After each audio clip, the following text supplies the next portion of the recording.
Hi everyone, it's that time of the week again for a new Mr. Ballen drop. The tagline of this video is "The Dark Secrets Behind Controlling the Masses." And it's a Strange But True Part 29. Didn't even know there's a series of Strange But True, so we'll have to start them as well as the other top threes, and I'm not going to go into it. But let's get into this.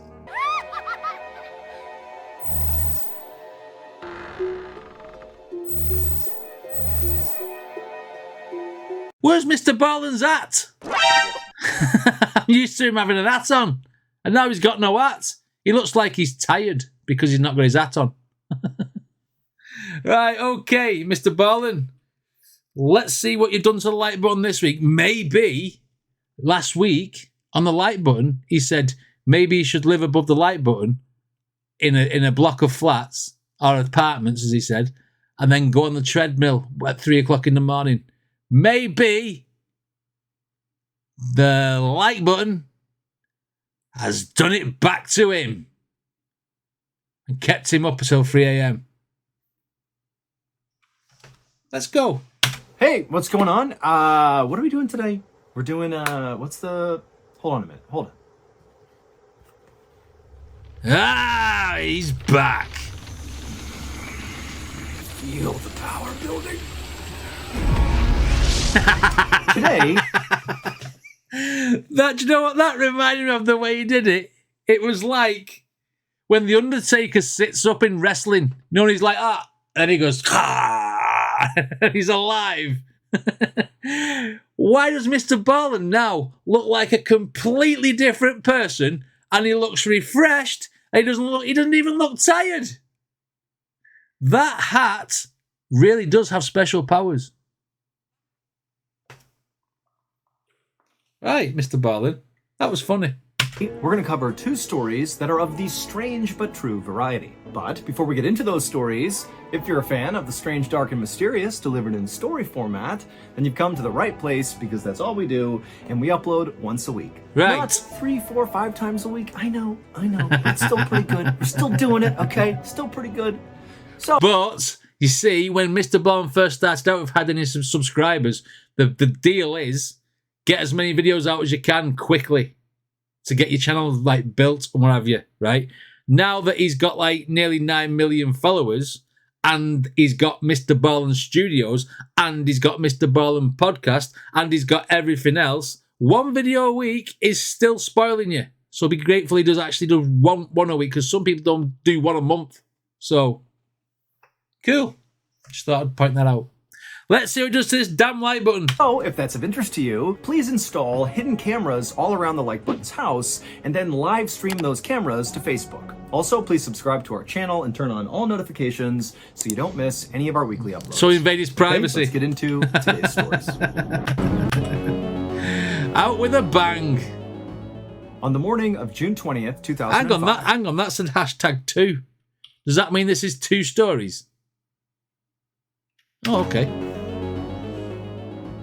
On the morning of June 20th, 2005, a 40-year-old man named Wang stood just inside the doorway of a little home in rural northeastern China. Outside, it was pouring rain with all this crazy thunder and lightning, and also there were these hailstones coming down the size of golf balls, smashing into everything. I mean, just the impact on the roof. Look at them roof tiles, man. And so as Wang was standing in the doorway, he was actually looking out in the direction of the storm, because all these people were running towards him to come in the house. Wang was actually hosting a wake for a friend, and he was hosting this wake at this man's home. And all the people running up to him were all the mourners coming to pay their respects. Now, by this point, most of the mourners had already made it inside the house, and so Wang was basically just waiting for the last few stragglers to make their way inside. And so from his post at the door, Wang is watching the storm and all these people, and he also took stock of the fact that as he looked out to the big tobacco fields that kind of were all over the place in this town, that was the primary way people made money in this town, he noticed that, there was nobody out there tending the crops. And even in rainstorms, people would tend these crops because this was their livelihood, but Wang understood why nobody was out there. Yes, it was the storm, but specifically, lately there had been these crazy lightning strikes in storms like this that struck the field. And so these workers that were normally out in the fields every single day, they weren't doing that anymore. Finally, the last couple... You don't want to get struck by lightning, do you?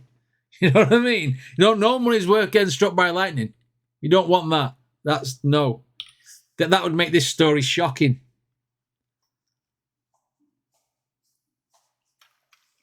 And we're continuing. Normally out in the fields every single day, they weren't doing that anymore. Finally, the last couple arrived and Wang greeted them and brought them inside, and then he shut the door and then began making his rounds inside the home, making sure all the guests had what they needed, and also just kind of making sure the wake was, you know, overall a positive experience, right, all things considered. Now, to be clear, Wang was not a monk or a priest or even a relative of the person who was deceased.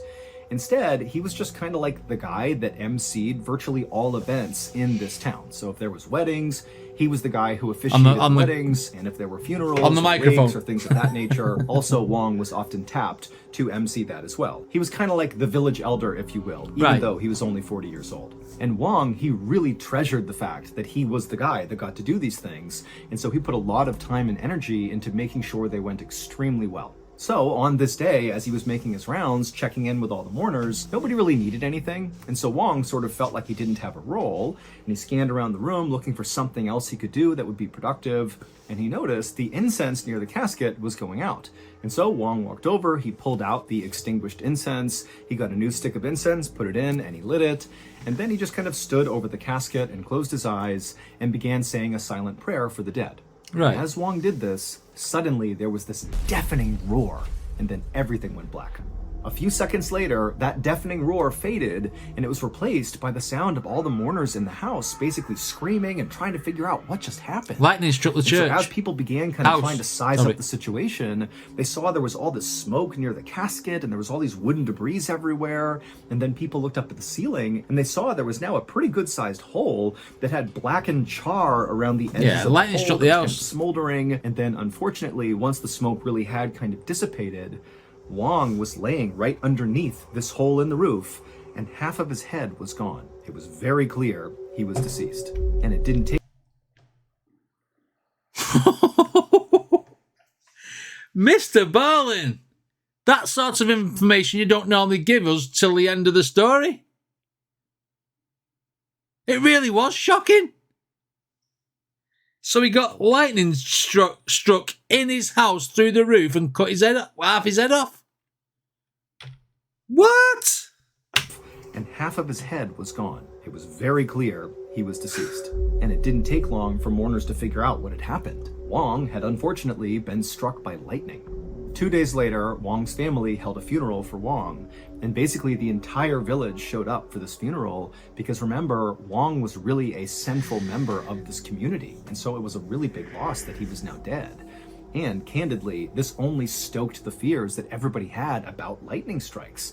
I mean, this was really becoming a huge issue. But after the funeral ended and Wang had been placed into a hearse and driven off to the crematorium to be cremated, the people at this funeral who were kind of making their way out began kind of talking a little bit more candidly about what had happened to Wang. I mean, it was obvious he was struck by lightning, but in this town, there was a lot of superstition around deaths like this, when it seems like how he died is almost like an act of God. I mean, how many people get struck by lightning? Even if you're scared of being struck by lightning, that is a very rare phenomenon. It is. And everybody knew that. And so the mourners couldn't help but suspect that maybe Wang was not this incredible person that everybody loved.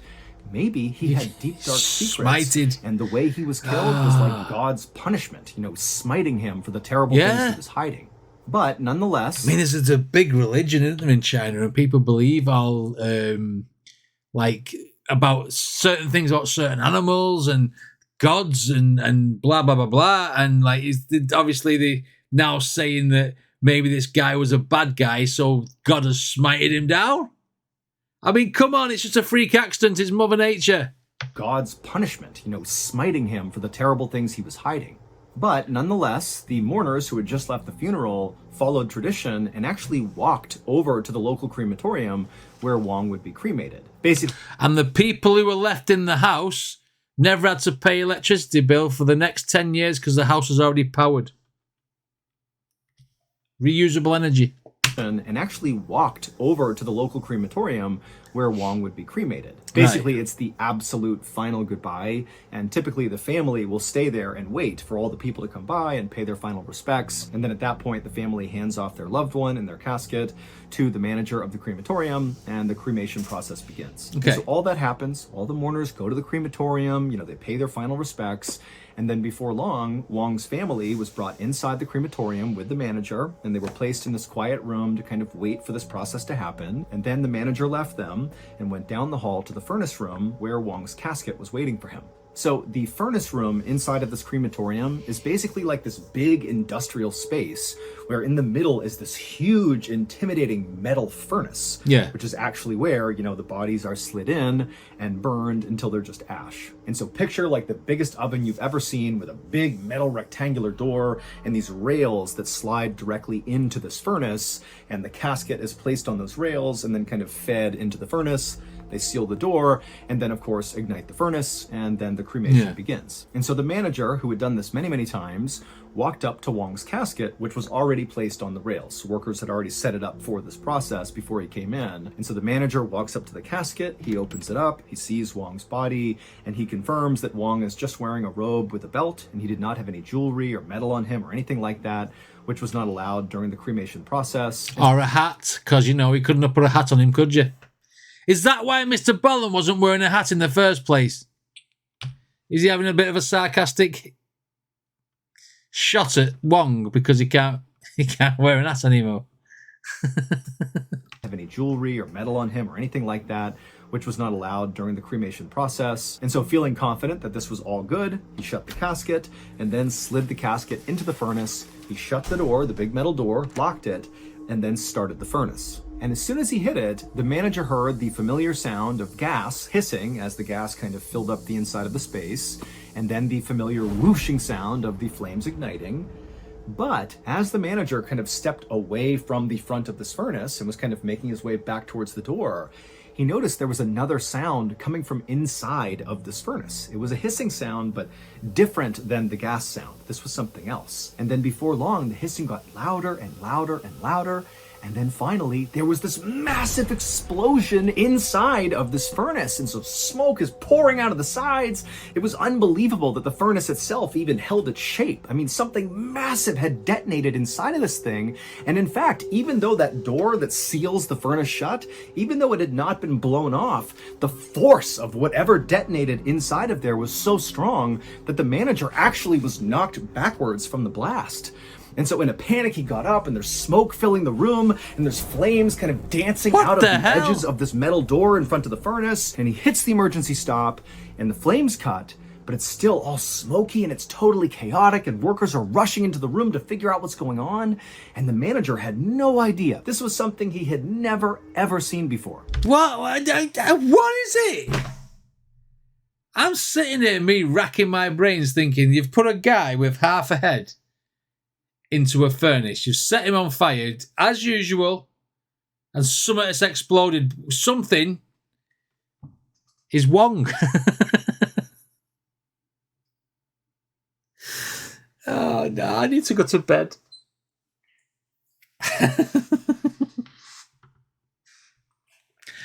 Let's continue. And the manager had no idea. This was something he had never, ever seen before. Just minutes later, firefighters arrived and basically extinguished the remaining flames that were kind of residually burning inside of the furnace and slightly outside of the furnace. Remember, this was a significant explosion, so there are cracks and breaks all over the furnace where some flames were still lit. But finally, the firefighters did extinguish all the flames, and then after it was safe to be in there, an investigation was launched as to what the heck happened in there. And so police officers went into this room and began sifting through all the debris in this room, both inside of the furnace itself and also, outside where it had cracked and things had shot off in different directions. And for a while, they found nothing. I mean, all they found were basically pieces of Wang, ash and some bone and some tissue from him. But there was nothing else that was unusual. But at some point, one of the officers did find something that was unusual. he found a piece of metal that was inside of the furnace that clearly should not have been there. Because remember, it's not allowed to have metal or jewelry or anything on the deceased when they're brought into the furnace. And considering what happened, they're like, okay, does this have something to do with the explosion? Is it like a microwave where you can't put a metal spoon in the microwave because it starts, you can explode it? It's something like that. And so the officers kind of huddled around this metal and they began kind of cleaning it off to see if there was anything written on it. It's not a very big piece of metal. And eventually they had cleaned it off enough that they realized there was something written on it, and it absolutely explained what had happened here. So to understand what happened, you need to have an understanding of how the Chinese government responds to severe storms like the one that was going on. Did he have a canister of propane attached to him or something? I mean, what? On the day that Wang was struck by lightning. So remember, Wang's village had all these tobacco fields all over the place, which was not only how the villagers made their living, but also China as a whole. They need these crops to be bountiful. And these huge storms that produce those golf ball sized pieces of hail, those can severely damage tobacco crops. And the Chinese government doesn't want that to happen. And so the Chinese government has set up these things called weather bureaus, which are these government agencies all across the country whose job is to try to weaken these storms. And the way they do that is very interesting. They use a chemical called silver iode that they put into the actual storm clouds. And what silver iode does is it attracts ice particles and water. And so with this chemical up in the clouds, it kind of breaks up the hail a little bit and either makes them really small. And sometimes this chemical can actually completely destroy the hail and convert it from hail to just plain old rain, which is great. So how do these weather bureaus and this silver iode have anything to do with what happened to Wang? Did it go down because the furnace has a chimney? Has it gone down the chimney or something? I mean, why are they playing? What? How are people playing God with weather? Do you know what we could do with some of that in this country? It's always raining and hailing. What? This is not just strange but true. This is bizarre. Well, unfortunately for Wang, the way these weather bureaus in China actually get this silver iode up into the clouds is they basically take a rocket launcher and fire a literal rocket, like an explosive device, that contains this silver iode inside of it. Right. And the rockets get fired up into the sky, into the clouds, where they detonate, and then the silver iode is kind of sprinkled all throughout the clouds. Right. And unfortunately, on the day Wang was killed, one of those rockets were fired into the sky, and this rocket, it goes up, up, up, it goes into the cloud, but it doesn't detonate. It turns around and falls straight down, and it just so happens to go straight through that roof into Wang's head, blowing off a portion of his head, and then the rocket itself got embedded in his torso and did not detonate. And then when he was wheeled off to the crematorium and slid into the furnace, and that manager turned on the furnace. What the actual... Are you kidding me?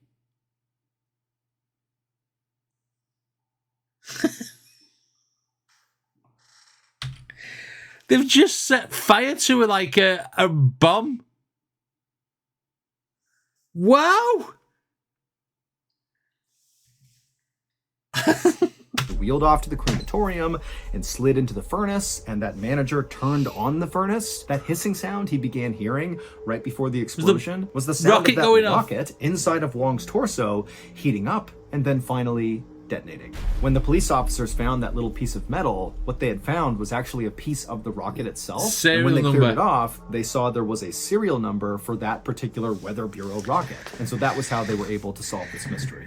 3 years after Wang's death, the Chinese government came out and said, yep, this is our fault, we did this.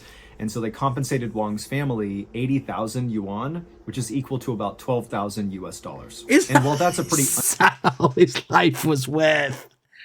Is that all his life was worth? $12,000. 80,000 yuan, God. which is equal to about 12,000 US dollars. And while that's a pretty underwhelming settlement to be paying for somebody's life, what is significant that came out of this case is following Wang's death, the Chinese government altered their rockets that they fired into these clouds, and they added this feature where if for some reason the rocket goes into the cloud and doesn't detonate, it will automatically deploy a parachute and will safely fall to the ground and not detonate.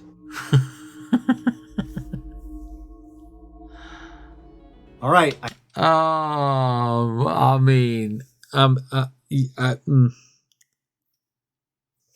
what do you say to that? What the hell do you say to that? It wasn't a rocket. It was a warhead. Boom, boom. Right, okay. So there is two stories. This one is stealing a slice. So I'm expecting some sort of karma. Let's go.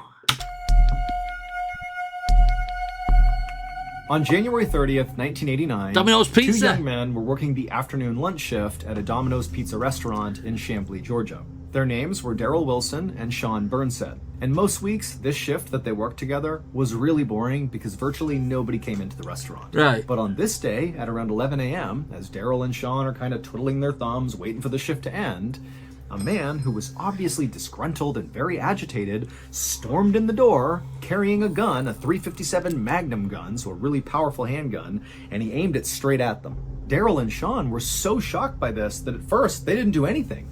But then it kind of dawned on them that, oh my goodness, this guy's coming in here to rob the place. And so Daryl and Sean suddenly put their hands up and they begin saying, you know, okay, take whatever you want, take whatever you want. Yeah. And the man suddenly began shouting something at them like he wanted something. And it took Daryl and Sean a second to kind of understand what he was asking for. It's the guy from that horror shot that we did. Make me a sandwich. Wrong shot. This is a pizza shot. Make me a sandwich. Remember that horror shot we did a few weeks ago? He doesn't want the money, he wants a sandwich. Them like he wanted something, and it took Daryl and Sean a second to kind of understand what he was asking for, but when they started to process the things he was saying, they kind of understood that this did not seem like a robbery. The guy was demanding that they call Tom S. Monahan so he, this guy, the guy with the gun, can talk to Tom. Now, Daryl and Sean may have known this, but probably not, because they likely didn't care. But Tom S. Monahan, at the time, was the owner of Domino's. Right. Not like this particular restaurant in Chamblee, Georgia. Just a chain. But like the entire national chain. He was Yeah. the actual owner of the company. And so this guy is coming in being like, you know, let me talk to the owner of Domino's. And so at some point, Daryl and Sean understood who Tom S. Monahan was. Perhaps the guy with the gun explained it, or maybe one of them did know who Tom S. Monahan was. But either way, Daryl and Sean suddenly realized, oh my goodness, this guy wants to talk to the owner. But they have no way of getting in touch with the owner of Domino's. They're just pizza cooks. They're not like connected to the C-suite. But when Daryl and Sean told the guy like, hey, we don't know how to get in touch with the literal owner of this major franchise, well, the guy didn't like that. And he got really frantic and began yelling and screaming like, you gotta do it, you gotta get Tom on the phone. And so Daryl and Sean are like, okay, and they grab the phone and they try to call their own boss because they don't know who else to call. And what I would do, yeah, mate, just give me a minute. I'll go and get to the phone, right? And then go out the back door and leg it. That's what I would do. The man's got a gun. You know what I mean? I'll be back in 1 minute, mate. And then leg it out the back door. Definitely. Okay, and they grab the phone and they try to call their own boss because they don't know who else to call. And as they're calling their own boss, this guy fires 2 shots into the ceiling. God. So this is like a really high intensity situation that's escalating really quickly. But Daryl, who actually was the one... It's Michael Douglas in Falling Down. If you ever seen that film. He shoots in the burger place, doesn't he? On the phone, he did his Man on best the to edge. stay calm, and when his boss got on the other line, he tried his best to explain the situation as quickly as he could, because he could tell, you know, this guy with the gun is very close to potentially shooting them. And the boss of Daryl and Sean did understand, okay, clearly there is a crisis happening at this branch. And when Daryl said, you gotta find a way to get Tom S. Monahan on the phone right now, well, his boss was like, I got it. And a few minutes later, Daryl's boss, who's still on the phone with him, was like, okay, I'm gonna patch you through. And then a second later, Tom S. Monahan hops on the phone and he's like, what's going on? And at this point, Daryl just handed the phone over to the guy with the gun and said, here you go, Tom's on the phone. And the man with the gun grabbed the phone, put it to his ear, and then began rattling off these totally bizarre demands. You put anchovies on my pizza after saying no, I did not want olives or anything. This story's weird. Put it to his ear and then began rattling off these totally bizarre demands. He wanted a white limousine to show up to the restaurant to be his getaway car. He wanted $10,000 in cash, and he wanted a copy of a science fiction novel about the Freemasons called The Widow's Son. And so Daryl and Sean, who are behind the counter witnessing this, they're hearing these demands, and it's clicking for them that clearly this guy is not mentally well. This is a guy who's totally unhinged, and who knows what's going to happen. After a few minutes on the phone, the gunman hung up and then told Daryl and Sean very calmly that now the three of them were just going to sit in this restaurant and wait for his demands to be met. And for the next 5.5 hours, that's what they did. Daryl, Sean, and the gunman, who just kept the gun aimed at Daryl and Sean, they just sat inside of this restaurant. And at the same time, you know, by this point, the police have been called, and they're completely surrounding this restaurant. And when the gunman came into the store, because this was a very slow day, there weren't any other customers or staff inside. That's lucky, so it really really. was just Daryl, Sean, and the gunman. And so it's a total standoff. But interestingly, for Sean and Daryl, who were right there with this gunman, they started to sense that this guy was not here to hurt them. He was really after Tom S. Monahan, and over those 5.5 hours, they were just sitting there with him with his gun aimed right at them.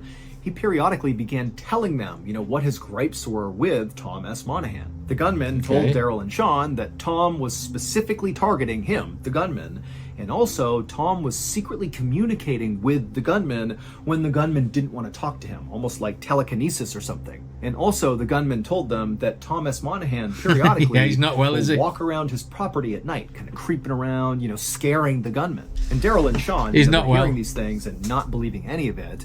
But they were very empathetic and said, oh yeah, I can understand why that would be an issue. I can understand why you'd come in here and demand to speak to Tom S. Monahan. Yep, totally get it. And that was just kind of how the day was going. And then around 4:30 p.m., so they've been in there a long time by this point, the gunman told Daryl and Sean that he was really hungry, so they better go make him some pizzas. So Daryl and Sean just got up, they went in the back, they made 2 large everything pizzas. After they were made, they put them in boxes and slid them across the counter to the gunman. And at this moment, Daryl and Sean knew the gunman, in order to eat, would have to put his gun down to open up the box and get the pizza. And so the second they handed it over, without even communicating with each other, they kind of waited for the gunman to put the gun down. And he did. He put the gun down. He opened the pizza up. He grabbed a slice. And at that moment, Daryl and Sean began sprinting past him towards the door. And the gunman, who's seeing this happen, he drops the pizza, he grabs the gun, and he turns, and he aims. So to really understand what's happening here, you need to understand what type of marketing Domino's, like the national franchise... If he ran past him, they could have grabbed it. They could have grabbed the gun.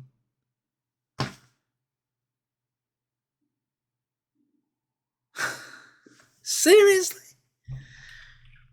Oh my God.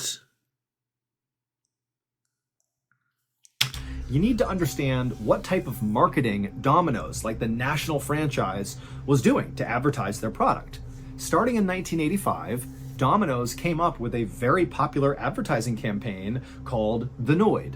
And the Noid was actually a character. That's creepy, he was isn't like it? this weird claymation character with big sneakers and bunny ears. He was like this goofy thing that was the equivalent of McDonald's Hamburglar, but this was for pizza. And what Domino's did with the Noid is they would run these ads on TV where the Noid was like this menace who was always out to disrupt pizza deliveries. Not necessarily Domino's pizza deliveries, but generally pizza deliveries. It's like the Noid's going to destroy them, either by, you know, freezing the pizzas on their way to the person's house, or smashing them into the ground, or causing whatever mayhem the Noid could create to stop pizzas from getting to their customers. And so Domino's kind of catchy thing was avoid the Noid with Domino's. Right. Meaning, like, Domino's, the chain, was the only chain capable of avoiding all the chaos that could disrupt you getting the thing you want, your pizza. And this advertising campaign was brilliant, not only because it really worked, people really liked Domino's because it did seem like they were superior, but also they were able to kind of franchise this character itself, the Noid. It became a toy you could buy, and there was talk about doing a TV show, I've never read and a this movie around this Noid character. And Michael Jackson, like the king of pop, he put the Noid in one of his music videos. I mean, this was a really... That's a scene from Moonwalker, and I've seen that film. I didn't even know that. That's crazy. King of pop, he put the Noid in one of his music videos. I mean, this was a really, really successful advertising campaign. But for as successful as this campaign was, it did unfortunately lead to what happened inside of this Domino's restaurant in Chamblee, Georgia. So on the day, this gunman came charging in and held up the place, you know, aiming the gun at Sean and Daryl. It would turn out the gunman's name was Kenneth Lamar Noid. And Kenneth Lamar Noid was not going into the store to get money or to steal food or to hurt, you know, Daryl or Sean. He was annoyed. That's what he was. I mean, what? Has he been getting bullied because his last name's Noid? Going into the store to get money or to steal food or to hurt, you know, Daryl or Sean. He was there to get his revenge on Tom S. Monahan, who he looked at as the person responsible for coming up with this Noid campaign. Because Kenneth Lamar Noid was very mentally ill, and he believed the Avoid the Noid campaign was not a marketing campaign, but rather Tom S. Monahan specifically targeting Kenneth Lamar Noid, basically making him out to be this big villain. But Kenneth's plan for how to deal with this totally backfired, because in a totally ironic twist, by holding up this Domino's franchise and creating this huge standoff, he literally became like the Noid because no pizza deliveries could be had that entire day out of that franchise. And so Kenneth Lamar Noid, in an effort to stop Tom S. Monahan from running this Noid campaign, because I'm no villain, I don't go after pizzas, I don't try to stop people from getting their pizzas, in an effort to do that, that is exactly what he did. He literally became the human version of the Noid. And so after Daryl and Sean made a run for it towards the door, Kenneth did grab his gun and he did aim it at the two men, and he even fired it a couple of times, but he missed, and Daryl and Sean were totally unhurt. In fact, nobody got hurt. All that happened is Kenneth Lamar Noid looked like the Noid, and he got arrested. However, instead of going to jail, he was sent to a psychiatric hospital. As for the actual advertising campaign... Hang on. The man told two hostages that he was hungry, and they cooked him 2 large pizzas with everything while he ate the pizzas. They escaped. Going to jail, he was sent to a psychiatric hospital. As for the actual advertising campaign itself, which was very successful, you know, Avoid the Noid, well, it would not survive this total PR nightmare, and Tom S. Monahan canceled it immediately after Kenneth Lamar Noid was taken off. So in a weird way, Kenneth actually did sort of get his revenge. Avoid the Noid. Domino's Pizza. He was annoyed. Oh, now. Hey everybody, just a reminder, we do have... Seriously. I mean, oh my God. I mean, these stories were bizarre tonight, weren't they? In a good way, I mean, who'd have seen it coming that that guy was housing a rocket in his body? You just assume that lightning had struck him, wouldn't you? And then his head was gone. Well, half his head. And that second one, that guy was just crackers, weren't he? But still very well told by Mr. Ballen, as we always expect. If you're not subscribed to him, subscribe to him, because he does a great job of these stories. Anyway, what did you guys think of this reaction? Let me know in the comments. If you want to check out any more from Mr. Ballen, there'll be a playlist right up there. Don't forget to subscribe, and I shall see you on the next video.